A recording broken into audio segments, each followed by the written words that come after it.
जीवन है तो जिज्ञासा है, जिज्ञासा है तो ज्ञान है, ज्ञान है तो बुद्धि है, बुद्धि है तो सम्मान है। नमस्कार, यूट्यूब के अपने चैनल में आपका स्वागत है।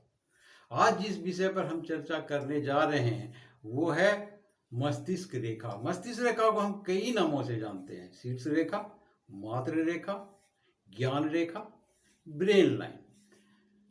आज हम ये जानेंगे मस्तिष्क रेखा के माध्यम से कि किसी भी व्यक्ति में बौद्धिक क्षमता का आकलन हम कैसे करते हैं। मस्तिष्क रेखा यदि एक करतल से बृहस्पति, ये बृहस्पति पर्वत इसे कहेंगे, जो तर्जनी अंगुली के नीचे होती है, यहाँ से बिल्कुल एक करतल से दूसरे करतल तक सीधी रेखा जाती है, या इनका झुकाव कभी नीचे कभी ऊपर भी होती है।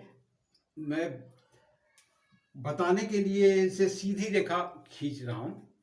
तो ऐसी अगर सीधी रेखा एक करतल से तो इसे हम सर्वश्रेष्ठ बौद्धिक क्षमता वाले शीर्ष रेखा कहेंगे। ऐसे व्यक्ति के हाथों में इस तरह की रेखा अगर किसी व्यक्ति के हाथों में अगर हो तो उसे श्रेष्ठ बौद्धिक क्षमता वाले कहेंगे। इनके पास ज्ञान, बुद्धि और सोचने समझने की शक्ति, किसी भी चीज को, किसी भी विषय को काफी होती।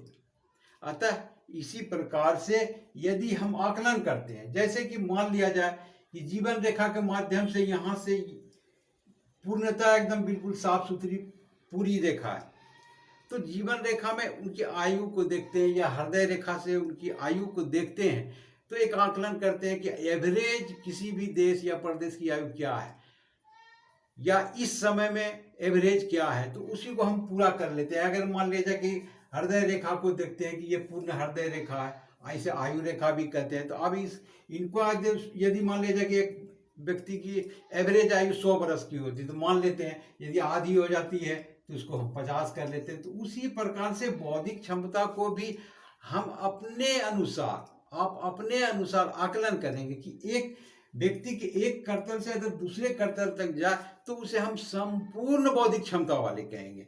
लेकिन यदि इसी के हाथों में आधी दूर तक है तो आधी बौद्धिक क्षमता होगी। तो उस बौद्धिक क्षमता को हम किस प्रकार से आकलन करेंगे? इसमें तो कोई पैमाना नापने की है नहीं। तो हम अपने आधार पर, अपने अनुभव के आधार पर, अपने ज्ञान के आधार पर उसका आकलन करते हैं कि इनकी बौद्धिक क्षमता क्या होगी।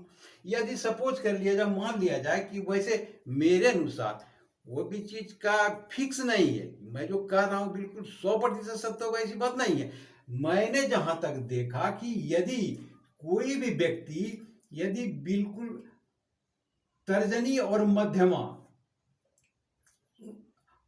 माफ कीजिएगा, अनामिका उंगली और मध्यमा उंगली के बिल्कुल हम सीधे रेखा खींचते हैं, तो यहां पर जो यहां तक जो आती है रेखा, तो ऐसे लोगों को हमने देखा है कि उन्हें लगभग 10वीं से 12वीं तक का ज्ञान होता है और पढ़ाई भी वहीं तक करती है, उससे आगे नहीं बढ़ते।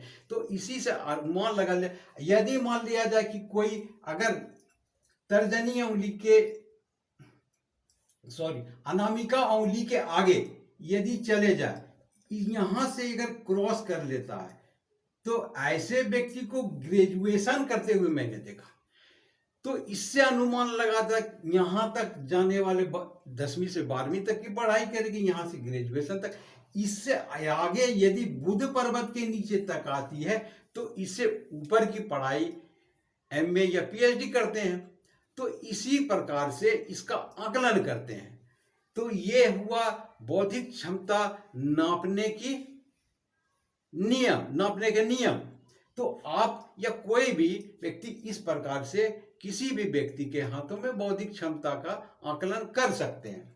दूसरी, जिस विषय में हम चर्चा करने जा रहे हैं विशेष तौर पर, कि शीर्ष रेखा कितने प्रकार के होते हैं। शीर्ष रेखा कई प्रकार के होते हैं, लेकिन मैंने कहा कि 4 प्रकार का मुख्यतः हमने बताया है, उसी के बारे में चर्चा करते हैं। तो सर्वप्रथम जो है, पहली, अगर शीर्ष रेखा मंगल पर्वत, ये मंगल पर्वत कहलाते हैं, यहां से यदि जीवन रेखा के अंदर से कोई शीर्ष रेखा निकलती है तो ये पहले प्रकार की, मेरे अनुसार पहली प्रकार की रेखा। तो इस तरह के रेखा को रेखा के जो व्यक्ति होते हैं वो थोड़े उग्र माइंड के मने होते हैं और चंचलता उसमें ज़्यादा होती, झगड़ालू ज़्यादा होते हैं, इस तरह के व्यक्ति होते हैं। ऐसे रेखा को ज्योतिष शास्त्र में अच्छी रेखा नहीं मानते हैं। दूसरी रेखा इनके बिल्कुल साथ, जीवन रेखा के साथ साथ निकलती है रेखा। तो ऐसे रेखा जो होती है, ऐसे व्यक्ति जिनके हाथों में ये रेखा, वो भीड़ू टाइप के होते हैं या डरपोक टाइप के होते हैं। किसी भी काम को करने से पहले 100 बार सोचते हैं, और यदि किसी ने किसी को काम दिया भी तो वो कहते कि ये मुझसे होगा या फिर नहीं होगा या खराब हो जाएगा। तो इस तरह के भीड़ू थोड़ा डरपोक टाइप के होते हैं। तीसरी तरह की जो रेखा होती है, इनके बिल्कुल समानांतर, लगभग सटा हुआ नहीं होता लेकिन बिल्कुल लगभग इस प्रकार की होती है। तो ऐसे रेखा वाले व्यक्ति जिनके हाथों में ऐसी रेखा होती है, तो जीवन मस्तिष्क रेखा में ये सर्वश्रेष्ठ रेखा मानी जाती है, मस्तिष्क रेखा। ऐसे व्यक्ति किसी भी काम को सोच समझकर सुचारू रूप से चलाते हैं, करते हैं और उसमें सफल भी होते हैं।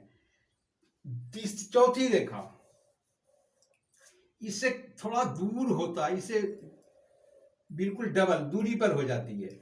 तो ऐसे व्यक्ति जिसके तीसरी रेखा के बारे में बताया, जो अच्छी रेखा मानी जाती है, तो लगभग उसी के समान होता है। सिर्फ इसमें इतना अंतर होता है कि इसमें किसी भी काम को करने में तत्परता ज़्यादा दिखाते हैं। हर काम को तेजी से होना चाहिए, जल्दी होना चाहिए। धैर्य नाम की इनमें चीज नहीं होती। जबकि वो तीसरी रेखा जो मैंने बताया, उसमें धैर्यपूर्ण से सोच समझ करके प्रोग्राम बना करके किस तरह से इसको इम्प्लीमेंट किया जाए। तो इसमें जो है ये धैर्य नाम की चीज नहीं होती है, बाकी सारा गुण उसी प्रकार से होता है। तो ये था जीवन मस्तिष्क रेखा के बारे में चर्चा। आशा करता हूं कि आपको ये एपिसोड अच्छा लगा होगा। अच्छा लगा है तो आप अवश्य सब्सक्राइब करें और लाइक करें। धन्यवाद।